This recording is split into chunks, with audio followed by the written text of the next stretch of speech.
They're coming after our retirement accounts. They're coming after our retirement accounts.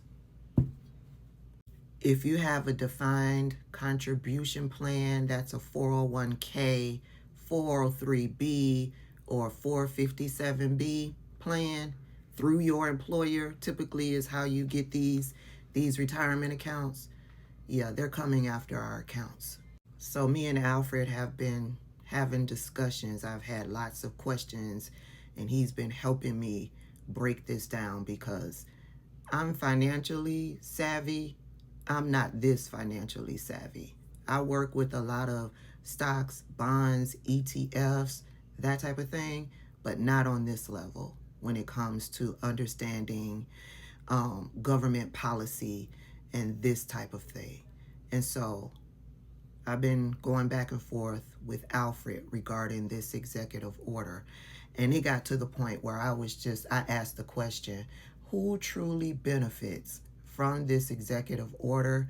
Because it doesn't seem that the taxpayer benefits from it. And so this is what Alfred said.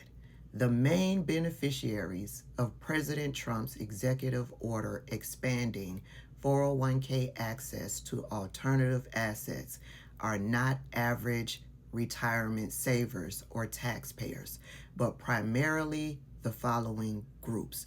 You and me, we're the average taxpayer or retirement saver. So, number one, the private equity and alternative asset managers will benefit from Donald Trump's executive order. Private equity firms, hedge funds, real estate managers, and cryptocurrency platforms are set to gain millions of new potential investors as the 12.5 trillion US defined contribution market, like 401ks, is opened to their products. These firms typically charge high fees and have long sought access to the retirement savings of everyday Americans. The new rule gives them vastly more capital to manage, increasing profits and business opportunity. The second group that will benefit from Donald Trump's executive order is retirement plan providers and financial services companies. Large retirement plan administrators and record keepers benefit by expanding the investment menu they can offer and collecting higher administrative and management fees from complex alternatives. Financial advisors serving plans can also charge more for advice and portfolios as portfolios become more complicated. Let me read that again. Financial advisors serving plans can also charge more for advice as portfolios become more complicated. The third group that benefits from Donald Trump's new executive order: sophisticated savers, especially those who have experience with alternative investments, might benefit if they can skillfully navigate the risks and access top-tier private equity or real estate funds. They stand to gain from potentially higher returns and diversification. The fourth group: public pension funds and other institutions have historically tapped into these asset classes.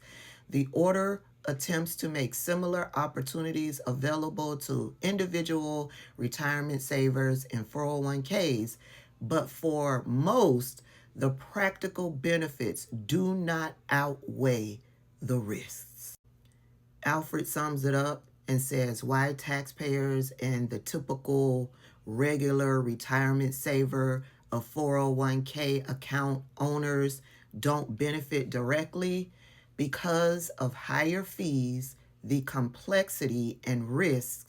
These outweigh the possible gains for most regular savers. Many are not equipped to access opaque, illiquid private assets. We don't know what we're doing.